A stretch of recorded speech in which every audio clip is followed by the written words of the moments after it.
कहानी रहस्यमयी जंगल का भूत। राहुल, काव्या, समीर और आन्या 4 अच्छे दोस्त थे जो अपने रोमांचक और रहस्यमयी कारनामों के लिए प्रसिद्ध थे। एक दिन उन्होंने सुना कि उनके गांव के पास एक घना और डरावना जंगल है जो वर्षों से अंधविश्वासों और भूतिया घटनाओं के लिए जाना जाता है। लोग कहते थे कि रात के समय जंगल में अजीब अजीब आवाजें आती थीं और कई लोग वहां से गायब हो चुके थे।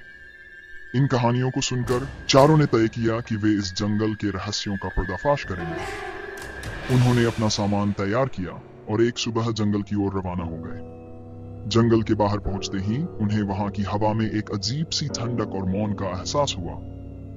पेड़ बड़े बड़े और घने थे जिनकी शाखाएं एक दूसरे से मिलकर एक अनमोल छाम बनाती थीं। जंगल में घुसते ही सूरज की रोशनी धुंधली होने लगी और चारों के दिल में एक अनजान डर घरने लगा। कुछ दूर चलने के बाद वे एक पुराना और टूटा फूटा घर देखे। ये घर वर्षों से वीरान था और उसकी हालत देखकर लगता था कि इसे लंबे समय से किसी ने देखा नहीं है। अंदर जाकर उन्होंने देखा कि घर के अंदर कोई खास चीजें नहीं थी, केवल कुछ पुरानी किताबें और वस्त्र बिखरे हुए थे। एक पुरानी किताब को खोलते ही उनकी नजरें एक पुरानी नक्शे पर पड़ी जिसमें जंगल के एक गहरे हिस्से में एक छिपे हुए मंदिर का संकेत था। राहुल ने कहा, इस नक्शे का अनुसरण करना होगा, शायद ये हमें किसी महत्वपूर्ण रहस्य की ओर ले जाए। चारों ने तय किया कि वे नक्शे के अनुसार मंदिर की ओर बढ़ेंगे। रास्ता कठिन था, पेड़ पौधे और झाड़ियों से भरा हुआ था और कभी कभी उन्हें अजीब आवाजें सुनाई देती थीं। लेकिन वे लगातार अपने लक्ष्य की ओर बढ़ते गए। अंततः उन्होंने एक प्राचीन मंदिर के खंडहरों को देखा। मंदिर के दरवाजे पर एक रहस्यमय प्रतीक अंकित था और चारों ओर अंधेरा छाया हुआ था। मंदिर के अंदर जाकर उन्होंने देखा कि वहां कई पुरानी मूर्तियां और चित्र थे। एक चित्र में दिखाया गया था कि एक पुराने जमींदार ने यहाँ बलि चढ़ाई थी और कई निर्दोष लोगों को मार डाला था।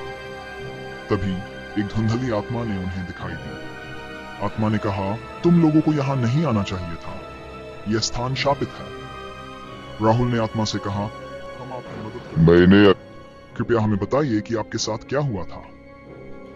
आत्मा ने कहा, मुझे भी यहाँ बलि चढ़ाई गई थी और मेरी आत्मा अब भी न्याय की तलाश में भटक रही है। मुझे शांति तभी मिलेगी जब इस मंदिर के रहस्यों का पर्दाफाश होगा और बलि देने वाले का नाम उजागर होगा। राहुल और उसके दोस्तों ने गुप्त दरवाजा खोज लिया जो मंदिर के नीचे की ओर जाता था। वे धीरे धीरे सीढ़ियों से नीचे उतरने लगे और एक अंधेरे बड़े कमरे में पहुंचे। वहां कई पुरानी मूर्तियां और बलि के अवशेष पड़े हुए थे। काव्या ने कहा, यह जगह बहुत ही भयानक है, हमें यहाँ से कुछ सुराग मिल सकते हैं। राहुल ने कहा, हमें यहाँ हर चीज को ध्यान से देखना होगा।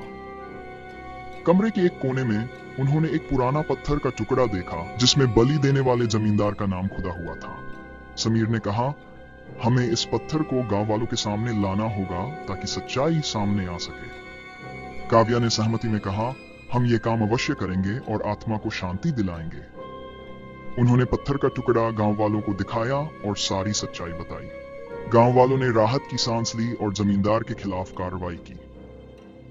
पूजा के दौरान आत्मा के लिए शांति प्रार्थना की गई और बलि देने वाले का नाम उजागर किया गया।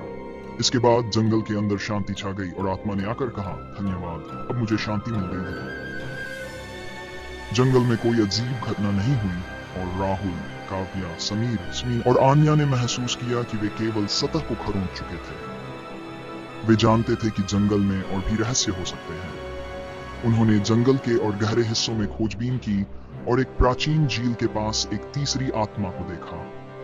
आत्मा ने कहा, मुझे भी यहाँ कई सालों से भटक रही हूँ, मुझे भी न्याय चाहिए। राहुल ने कहा, हम आपकी मदद करेंगे, कृपया हमें बताइए कि आपके साथ क्या हुआ था। आत्मा ने कहा, मुझे भी धोखे से मारा गया था और मेरी आत्मा अब भी न्याय की तलाश में भटक रही है। मेरे हत्यारे का नाम उजागर करो और मुझे शांति दिलाओ। राहुल और उसके दोस्तों ने झील के पास खोजबीन की और देखा कि झील के पास एक पुरानी नाव और कई टूटे फूटे सामान थे। एक दस्तावेज में लिखा था कि झील के पास के गांव वाले को जमींदार ने झील के पानी के अधिकार के लिए मार डाला था। समीर ने कहा, हमें इन दस्तावेजों को लोगों के सामने लाना होगा ताकि सच्चाई सामने आ सके। काव्या ने सहमति में कहा, हम यह काम अवश्य करेंगे और आत्मा को शांति दिलाएंगे। राहुल और उसके दोस्तों ने दस्तावेज दिखाए और गांव वालों को सच्चाई बताई।